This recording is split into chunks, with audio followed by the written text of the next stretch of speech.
Good morning, beloveds. So yesterday there was a line in the reading that I'm going to go back to. There is no joy that I cannot reach, provided I first clear my consciousness of anything that would limit this joy in myself or in others. Okay, so that was from yesterday, because we're working on the month of joy. And that, I kind of sat on that one all day. And then we got an email from our home office. I'm not sure if you're aware, but Science of Mind is very concerned with social justice to that end. And that line in that the reading from yesterday is why. The good that we desire for everybody. I can't have joy until I eliminate in myself what limits joy for me and others. So we got an email from our home office, and I can't remember what team that they said it was, but honestly, I've never gotten an email from that team, so it may be a new team. But one of my classmates, the first job he had after he graduated, and he graduated a year before I did, was he was hired by one of our bigger centers, and he was hired to be a social justice minister, to get out into the community and figure out what their community, their center, their community center could do to support their community at large. Social justice isn't just about the court cases. What it is about getting out and, I'm going to say, leveling the playing field. Not exactly accurate, but what I can say. It is about food pantries and providing resources and supporting people so that their basic needs are met, so that they can move on into taking care of other things. That's kind of the ground of social justice, and it does go all the way up to the court cases. So to that end, our home office did make a statement yesterday, and I posted it up on this Facebook page. If you want to see what our home office has to say for Blackout Tuesday, our statement on racism. And at the bottom of it, they included a link to a site that's 75 things that we can do. And so I asked Jesse, can I post it? And Jesse said yes. And he said, let me send you some more stuff. So he sent me 3 other emails. And in the emails, 2 of which I opened and one of which I didn't. But I did post the link. One of them, which was pictures, so it took me a couple of times to get it posted. So you got like 4 posts from me yesterday about podcasts and books that we can read. And if you look, there are exhaustive lists of books that we can read, because it is not our brothers and sisters of color's job to educate us. It is our job to educate ourselves on their experiences. And especially right now, it is not their job. We need to let them process and move through this. We don't need to be asking them questions. We need to get out and read the books and listen to the podcasts and do our own work. I've had, in ministerial school, I had diversity training, and it was hard. And it's a hard conversation, and it's one we've got to have. But there are good resources out there, and I was pleased to see that 2 of the books that I was interested in are out of stock online. So that means that people are out there buying those books and hopefully reading those books. So I've got them on my wish list, so I can keep an eye on them. I definitely want the book called White Fragility, and I want the book called How to Be an Anti-Racist. Those are two of the ones that I put on my wish list. Some of the others I have. Why Do All the Black Kids Sit Together in the Cafeteria is a really good one. That was one we used as a textbook in diversity training. So I wanted to make sure, Reverend Jesse and I wanted to make sure that we provided resources for what is going on right now so that we can educate ourselves and we can be allies, because we don't want to get in the way. We don't want to usurp the conversation. We don't want to make it about us, but we want to be good allies, and to be good allies, we have to be educated. So look out for those posts, read the books.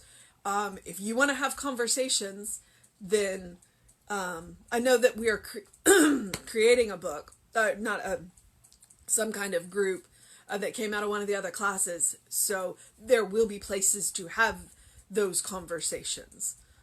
There are people available to have those conversations. I am one of those people who is available to have those conversations. Will I get it right every time? No. But we can figure it out. All right. So it is 365. May 3rd. We are in the month of joy.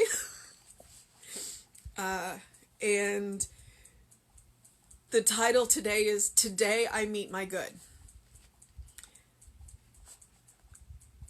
Good is forever expressing itself to me and all whom I love, which is everyone.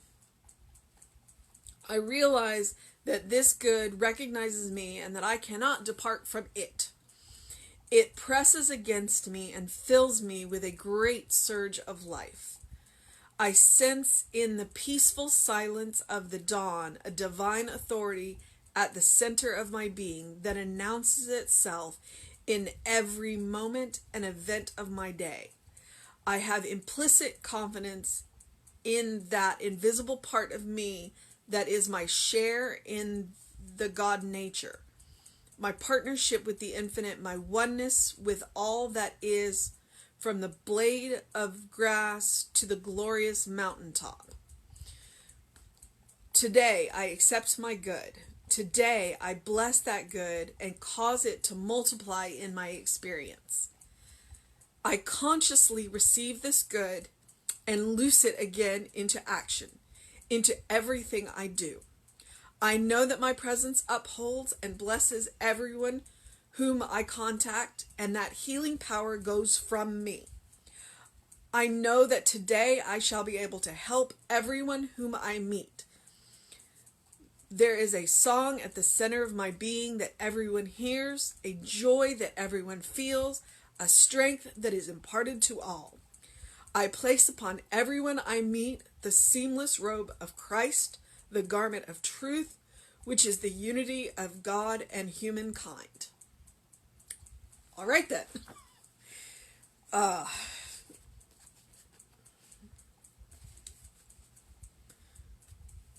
So let's start back at the beginning. Good is forever expressing itself to me. One of the reasons why I definitely encourage you to buy this book is because, well, one, his punctuation is a little weird, so sometimes I read it a little weird.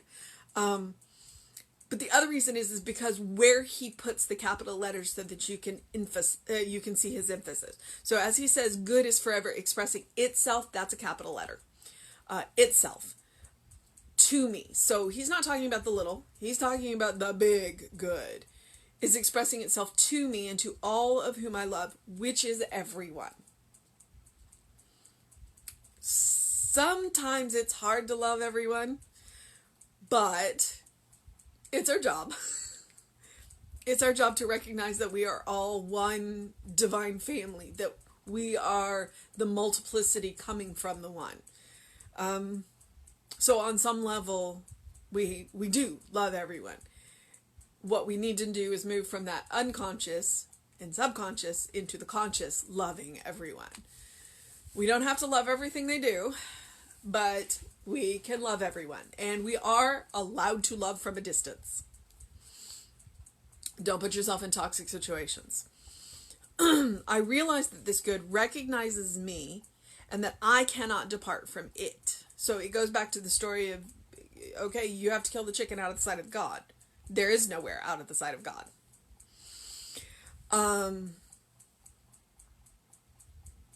It presses against me and fills me with a great surge of life.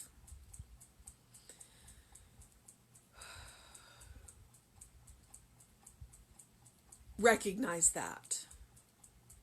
Open yourself up to that joy pressing up against you and filling you with that surge of life. I sense it in the powerful silence of the dawn of a divine authority at the center of my being that announces itself in every moment of an event of my day. So it announces itself. Are we listening?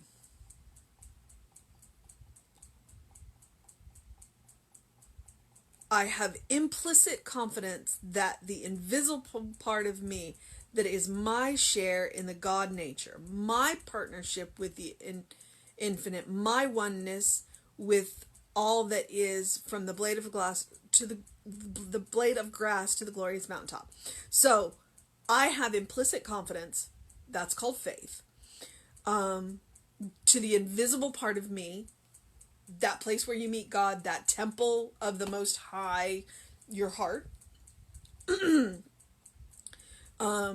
That is my share of God nature, that place where you meet God. My partnership with the infinite. Claiming that partnership is important.